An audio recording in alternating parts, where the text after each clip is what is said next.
स्वाध्याय इयत्ता 8वी, विषय मराठी, कविता क्रमांक 4, नव्या युगाचे गाणे. नव्या युगाचे गाणे या कवितेचे कवी आहेत वि.भा. नेमाडे, म्हणजेच विनायक भावडू नेमाडे.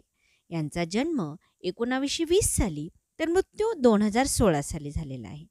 तर विविध विषयांवरील काव्यरचना त्यांच्या प्रसिद्ध आहेत. त्यांच्या काव्यातून बदलत्या काळातील मानवी जीवनावरील मार्मिक भाष्य आढळून येते. त्यांचे स्वप्नगंधा, पावसाची अक्षरे, शब्दगंधा हे काव्यसंग्रह, तसेच शोध कस्तुरीचा, सोन्याचे दाणे, गुलमोहर या लघुकथा देखील प्रसिद्ध आहेत. खरं तर अतिशय वेगाने घडणाऱ्या वैज्ञानिक प्रगतीमुळे मानवी जीवनात मोठी क्रांती घडून येत आहे. विज्ञानाच्या पाठिंब्यामुळे शून्यातून नवे विश्व उभारण्याची जिद्द मानवामध्ये निर्माण होत आहे. मानवी जीवनातील दैन्य दूर होत आहे. नव्या प्रगतीच्या आशा पल्लवित होत आहेत. हे या कवितेतून कवीने स्पष्ट केले आहे. प्रस्तुत कविता ही किशोर जानेवारी 1998 या मासिकातून घेतली आहे. कवितेवर आधारित स्वाध्याय सोडविण्यापूर्वी सर्वप्रथम आपण कवितेचा आशय जाणून घेऊया. नव्या युगाचे गाणे या कवितेत कवी वि.भा. नेमाडे म्हणतात, अणुरेणूतुनी शब्द प्रकटती, चला चला पुढती, विज्ञानाचा प्रकाश आला, घडे दिव्य क्रांती. तर अणुरेणूच्या अतिसूक्ष्म कणाकणातून शब्द प्रकटत आहेत. जण हो, चला चला पुढे चला, असे जणू ते सांगत आहेत. विज्ञानाचे तेज आल्यामुळे दिव्य क्रांती घडत आहे. नवयुग आले प्रभा, तयाची पहा दिसत दिव्य, शून्यामधुनी विश्व उभारू, जिद्द असे भव्य. या ओळीतून कवी सांगतात, विज्ञानाचे नवीन युग अवतरले आहे आणि त्याची तेजस्वी आभा, प्रभा म्हणजे काय? आभा, प्रकाश. तर त्याची तेजस्वी आभा सर्वत्र दिसत आहे. प्रतिकूल परिस्थितीवर मात करून शून्यातून नवीन जग निर्माण करण्याची प्रचंड हिंमत आम्हाला आली आहे. पुढे कवी अत्यंत सुंदर शब्दात म्हणतात, हृदयांतरीच्या अशांततेचा वणवा जणी विझला, उत्कर्षाचा अनप्रगतीचा मार्ग नवा दिसला. हृदयांतरीच्या म्हणजे मनातल्या, मनामनात खोलवर असलेली अस्वस्थतेची, अशांततेची मोठी आग ही पटकन विझली आहे. या ठिकाणी पटकन, लवकर याच्यासाठी झणी हा शब्द वापरलेला आहे. कारण उन्नतीचा आणि प्रगतीचा नवा मार्ग सापडला आहे. नवी चेतना अंतरी स्फुरली, दुबळेपण गेले, नैराश्याच्या होळीमधुनी तेज नवे आले.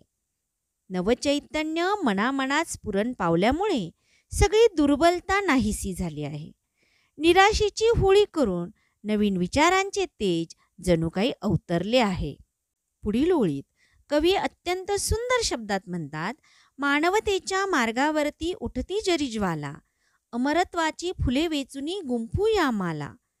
माणुसकीच्या मार्गावर द्वेषाच्या, नश्वरतेच्या थोड्याशा ज्वाला जरी शिल्लक राहिल्या असल्या तरी चिरंजीवितेची, अमरत्वाची फुले वेचून ती एकत्र गुंफून आपण एकात्मतेची माळ तयार करूया. नको खिन्नता, नको दीनता, नवसूर्य पहा उगवतो, उत्कर्ष पहा झळकतो, संघर्ष पहा बहरतो. अतिशय सुंदर शब्दात कवी म्हणतात, आता उदासपणा नको, दैन्य दारिद्र्य नको, या खिन्नतेच्या अंधाराला भेदणारा नवीन सूर्य उगवतो आहे. उत्कर्षाचा, प्रगतीचा प्रकाश हा दाही दिशात झळकतो आहे. दैन्याच्या अंधाराला चिरणारा लढा हा मनामनात फुलतो आहे. कवितेच्या शेवटी कवी म्हणतात, नसानसातून जोश उसळतो, नव आशा चित्ती, अणुरेणूतुनी शब्द प्रकटती, चला चला पुढती. रक्ता रक्तात नवीन जोश, नवीन उत्साह झळकत आहे, उसळत आहे. नवीन आशा मनामनात रुजल्या आहेत. या उज्ज्वल विज्ञान युगातील अणुरेणूतून, अणुरेणू म्हणजे कसं रे, अतिशय सूक्ष्म कण, तर शब्द प्रकटत आहेत, लोको हो, पुढे चला, पुढे चला आणि प्रगती करा. आता आपण कवितेवर आधारित स्वाध्याय अभ्यासूया. प्रश्न पहिला, हे केव्हा घडेल ते लिहा. दिव्य क्रांती, विज्ञानाचा प्रकाश आला, तेव्हा घडली. आ. शून्यातून विश्व उभारेल. भव्य जिद्द येईल तेव्हा शून्यातून विश्व उभारेल. ई. दुबळेपणाचा शेवट. मनात नवीन चेतना स्फुरली तेव्हा दुबळेपणाचा शेवट होईल. प्रश्न दुसरा. खालील चौकटीतील घटनांचा पद्य पाठाआधारे योग्य क्रम लावा. उत्कर्षाचा अन प्रगतीचा मार्ग दिसला. विज्ञानाचा प्रकाश आला. हृदयातील अशांततेचा वणवा भिजला. नैराश्य नष्ट झाले. योग्य क्रम आहे. विज्ञानाचा प्रकाश आला. क्रांती घडली. हृदयातील अशांततेचा वणवा भिजला. उत्कर्षाचा अन प्रगतीचा मार्ग दिसला. नैराश्य नष्ट झाले. प्रश्न तिसरा. खालील अर्थाच्या ओळी शोधा. अ. माणसाच्या अंगी चिकाटी असली तर तो काहीही साध्य करू शकतो. या अर्थाच्या कवितेतील ओळी आहेत. शून्यामधूनही विश्व उभारू जिद्द असे भव्य. आ. माणसाच्या अंगात जोश आणि मनात नवीन आशा निर्माण होतात. यासाठी कवितेतील ओळी आहेत. नसानसातून जोश उसळतो नव आशा चित्ती. प्रश्न चौथा. तक्ता पूर्ण करा. कवीला नको असणाऱ्या गोष्टी आणि विज्ञानामुळे प्राप्त होणाऱ्या गोष्टी. सर्वप्रथम आपण कवीला नको असणाऱ्या गोष्टी बघूया. पहिली आहे खिन्नता किंवा दीनता. दुसरी दुबळेपणा. तिसरी नैराश्य. तर चौथी अशांतता. तर दुसऱ्या ठिकाणी विज्ञानामुळे प्राप्त होणाऱ्या गोष्टींमध्ये आहे दिव्य क्रांती, मनामध्ये जोश, नवीन आशा, नवी चेतना. प्रश्न पाचवा. तुमच्या शब्दात स्पष्ट करा. नवसूर्य पहा उगवतो, संघर्ष पहा बहरतो. या शब्दसमूहातील कल्पना सोदाहरण स्पष्ट करा. उत्तर.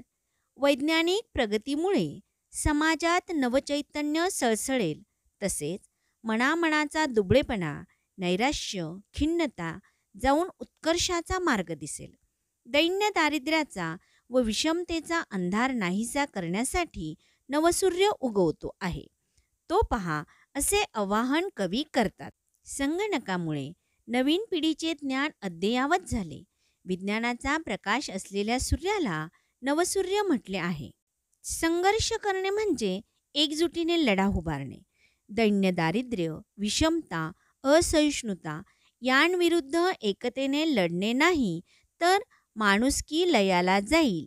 म्हणून विज्ञानाच्या प्रकाशात दिव्य क्रांती अपेक्षित आहे. डॉक्टर बाबासाहेब आंबेडकरांनी सर्व पीडित जनतेला एकत्र करून चवदार तळ्याचा संग्राम केला. तसा बुरसटलेल्या प्रथा व लांछनास्पद गोष्टीविरुद्ध संघर्ष उभारणे गरजेचे आहे. त्याच कवींनी संघर्ष पहा बहरला असे म्हटले आहे. आ.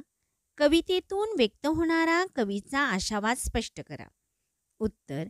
विज्ञानाचा प्रकाश पसरल्याने समाजात क्रांती घडेल आणि समता, स्वातंत्र्य, बंधुत्वाचे नवे युग सुरू होईल. प्रगतीचा मार्ग खुला होऊन मनातील अशांती नाहीशी होईल. नैराश्य, खिन्नता, दीनता नाहीशी होऊन मानवतेचा विजय होईल. विषमतेविरुद्ध लढा देत शाश्वत मूल्यांची स्थापना होईल. नव्या आशेने नसानसात जोम भरेल. अणुरेणूंमधून प्रेरणा मिळेल. चला पुढे चला, अशा प्रकारे कवितेतून कवीचा आशावाद स्पष्ट होतो. खेळूया शब्दांशी. अ. कवितेतील यमक जुळणाऱ्या शब्दांच्या जोड्या शोधा व लिहा. पुढती, क्रांती. दिव्य, भव्य. विजला, दिसला. गेले, आले. ज्वाला, माला. उगवतो, झळकतो, बहरतो. चित्ती, पुढती. आ. खालील शब्दांचे समानार्थी शब्द कवितेतून शोधून लिहा. उजेड, प्रकाश. तेज, प्रभा. रस्ता, मार्ग. उत्साह, जोश.